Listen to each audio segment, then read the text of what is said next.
Welcome to Common Sense Parenting with Pam, the podcast where we simplify parenting with common sense tips, real life scenarios, and a little bit of humor along the way. I'm Pam, and I'm here to help you build the skills and confidence you need to raise happy, resilient, and responsible children. So grab your coffee, take a deep breath, and let's tackle parenting one common sense tip at a time. I'm really excited you're with me here because this is week one of a 10-week series that I call 10 Foundational Skills Your Children Need to Learn for Success in Life. And each week we're going to isolate one of those skills and go in depth on it. Now let me tell you why I think this is important. I've been in childcare for 40 years. I've been a parent for 45 years. I have 4 children and 8 grandchildren. I spent years, 20 years, going into childcare facilities in a couple different states and observing classrooms. I was observing children, observing teachers. And I saw almost in every single classroom skills that children were lacking.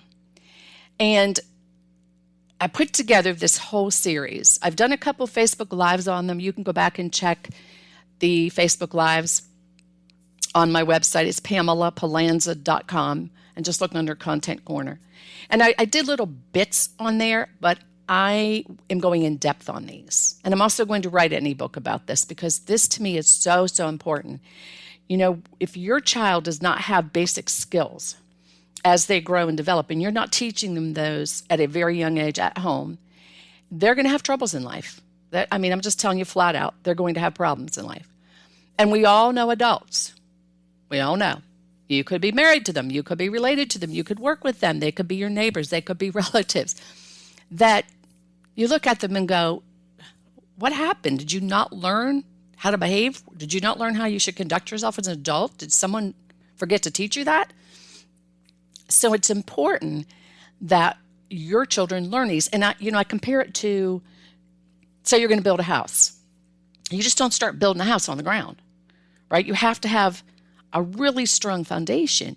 You have to have the footers, and you have to have the concrete blocks, and you have to have everything stable, and you have to make sure it's level, and you have to make sure it's solid, because that foundation is what the rest of the house is going to be on.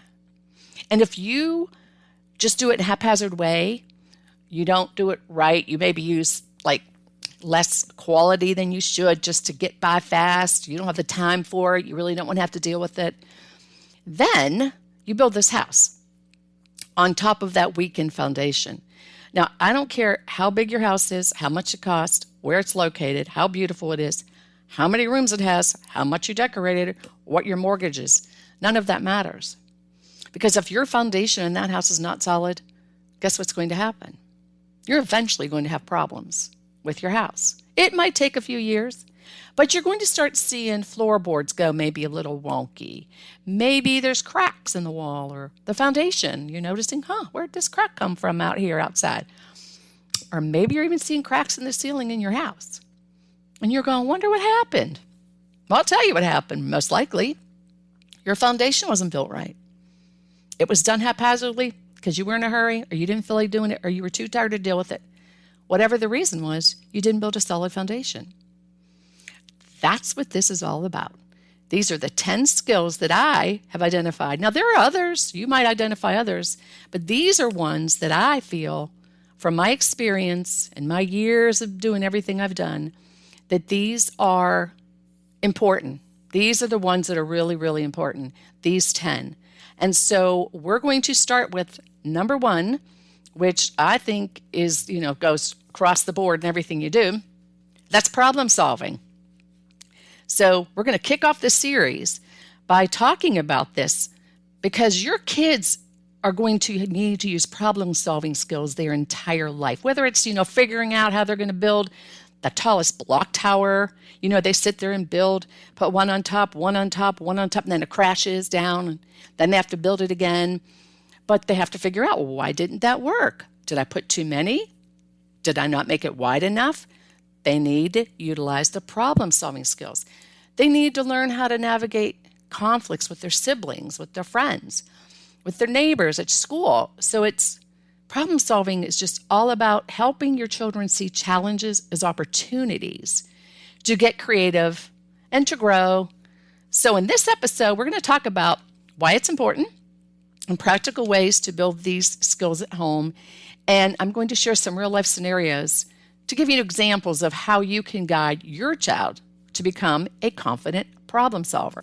Let's dive into why it's important and what skills your children are learning from problem solving. Well, the first thing they're learning is independence. When they learn how to problem solve and think for themselves and come up with their own solutions, rather than always relying on other people or adults to fix issues for them, they become independent. They become more confident. They trust their own judgment, and they realize that they can take on challenges without hesitation. It also boosts critical thinking skills. So when they learned how to evaluate a situation, analyze options, and then consider consequences. So that basically is saying, what's the problem? What are choices we have to address this problem? And will they work? And guess what? If they don't, you keep trying. And we're going to talk about that in a minute. But those three things are the key components of teaching your children critical thinking skills. So as they learn those early on, it allows them to approach complex tasks with a mindset that's thoughtful. So they can make decisions better. They're well thought out. And it prepares them for academic success and for real-world problem solving as adults. Because we all know, even as adults, we have problems. It encourages creativity and innovation. So when children face a problem and they're pushed to think outside the box to find a solution, that's creativity and innovative thinking. Now, I can tell you when my youngest was in elementary school, she was a part of Odyssey of the Mind, and I helped coach that team. And that was one of those most amazing things I've seen, because these children were given a problem, and without adult intervention or suggestions or input, they had to come up with ideas and solutions to solving that problem. They not only had to come up with solutions, they had to build the props, they had to present it. So they were learning creativity, innovation, problem solving, critical thinking, thinking outside the box, and it was fun. It was fun for them. So when they can learn to find unique solutions, that sparks a lifelong ability to think flexibly and to come up with new ideas. It's highly valuable when they go in the workplace, like science, engineering, art, entrepreneurship. I mean, who doesn't have to solve problems in their work life? It also develops resilience and perseverance when you teach them how to problem solve. I mean, it can be frustrating at times, right? We all get frustrated with trying to figure things out, especially when they're kids. But when you teach them to keep working through those challenges anyway, it teaches them persistence. Instead of them quitting because I'm frustrated, I can't figure it out, I'm just going to quit and walk away. They learn to stick with it, that even when it's difficult, you push through anyway.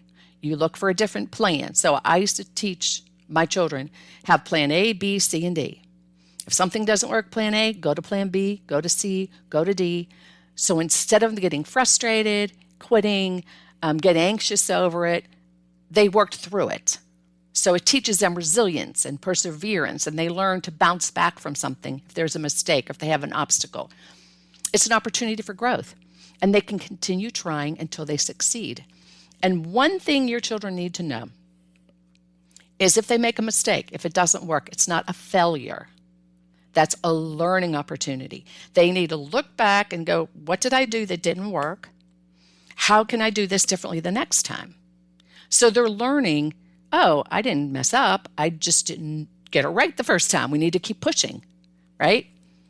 It also enhances their social skills and their collaboration. Now, we all know in life, there's going to be lots of opportunities we need to collaborate with people. At school, at work, at home, in relationships. Teaching them how to communicate, listen to other people's ideas, and cooperate in group problem-solving situations is crucial. When they develop those strong problem-solving skills, they can navigate social skills so much more effectively. When they learn to work collaboratively with peers to find win-win solutions instead of win-lose, when they understand that everyone's voice counts, that's when they're going to be successful. Now, it also builds their self-esteem and their confidence. When they can solve a problem, whether it's big or small, it gives them a sense of accomplishment, right? And then they feel really good about themselves. So let's talk about a real life situation here. You have a child learning to tie their shoes, and you know how frustrating that can be for them and for us as parents sometimes. But you teach them, you take them through the steps. They might try, they might not get it the first time, the second time, but they keep trying. Instead of them giving up, you say, let's try it this way. Let's try it a different way. Keep trying. And when they finally get it, the look on their face, the joy that is beaming, the pride that they have because they did it, that's priceless. That is priceless. And so when they learn that they can do it on their own, it builds their confidence. They begin to trust in their own abilities. It boosts their self-esteem and encourages them to take on new challenges without fear of failure because they know they can just push through and keep trying and keep trying and keep trying. All right, it also teaches accountability. I'm big on this. You all know if you've listened to me on social media, you know I'm huge on this. Actions have consequences. Children need to be taught that at a very young age, that when they do something, whether it's positive or negative, there's a corresponding reaction or consequence. So problem solving teaches children that very thing. Actions have consequences. So it encourages them to take responsibility for finding solutions rather than looking to blame other people or avoiding the problem altogether. And let's be real here, because I'm very direct and very honest here. You all know an adult in your life probably right now who never takes blame or never accepts blame for something they've done. It's always someone else's fault, or they walk away, they just avoid the problem. That's hard to deal with. And you don't want your child to grow up to be that person. By teaching them accountability, and we're going to go into this in a whole other podcast episode because that's one of the foundational skills, they learn to take ownership of their own problems and to be accountable. And that is so important for their personal growth. It develops leadership skills. It serves them well in their academic and social settings. Teaching your children problem-solving skills also prepares them for future success. And that's like a given, right? So in school, in life, in work, people are going to constantly be faced with problems that require solutions. We all do it every day. I mean, I don't know of a person in my life that I've known, and I'm a lot older than most of you probably listening, that go through life problem-free. That's just not a thing. You know, if you're breathing and you're on this planet, you most likely have a problem, big or small, positive or negative. You have a problem you have to figure out how to solve. So when they learn problem-solving skills early on, they're better equipped to handle challenges in school, like homework or that dreaded project. You know, the project they wait till 9 o'clock at night to tell you is due the next morning and they haven't even started it, but they had weeks to do it. You know, that. It teaches them how to handle challenges in relationships, in the workplace, with finances, just so many areas of life. So it's a lifelong skill that will serve them well, and they need to learn it young. Let's talk about how you can teach problem solving. So we've talked about why they need to, like what critical skills they're learning. But let's talk about how you teach it. One, you encourage exploration. So you let your child experiment and try new things. And if they come up against an obstacle or a challenge, instead of you jumping in to solve it, you say, what do you think we could try to fix this? Could we do something differently? Is there something we didn't have that we need that would help us get through this better? So you ask open-ended questions without solving the problem. Now, depending on the age of your child, you may have to give a little bit of coaching, like, what do you think? Should we try this or this? And then you let them pick an option because sometimes they just don't know and you have to kind of guide them a little bit. But again, you're asking open-ended questions without telling them how to do it themselves. You can model problem solving because you are your child's first teacher. That's just simple. mean, that's common sense, people, right? Common sense. So they're watching you. They're listening to you. They're watching how you act, how you treat people, how you speak to people. You're modeling for them how they need to be in the world because you're the parent. And they see that and they assume, well, if my mom or dad's doing it, that's how I'm supposed to do it because they're my parent and they're only going to do the right thing for me. Okay, so while we all know that's not always true, that's how children think. When you show them how to solve problems in everyday situations by talking it through out loud maybe to them, they learn how to do the same thing. So I'll give you an example. Say you're cooking something. You're going to maybe make some cookies. And you're like, oh no, we're out of milk. So here's your options. You could go, oh, I can't believe it. All right, which one of you drank the milk last? Why didn't you tell me we needed milk? Now I can't make my cookies. You can say, you know what, we're out of milk. Well, I can either go to the store, someone can go for me to get more milk, or maybe I can just substitute water in this recipe. Okay, so you've modeled for them, I had a problem, here are some solutions. We got to figure out which one's going to work. That's all. Okay, when they're doing a task, you praise the process, not just the result. So you focus on the effort. You know, if they don't get it right the first time, you go, wow, you tried hard to find a solution. That's great. Let's keep going. Here's another example. I was at the library with my 3-year-old grandson. He's playing with a puzzle.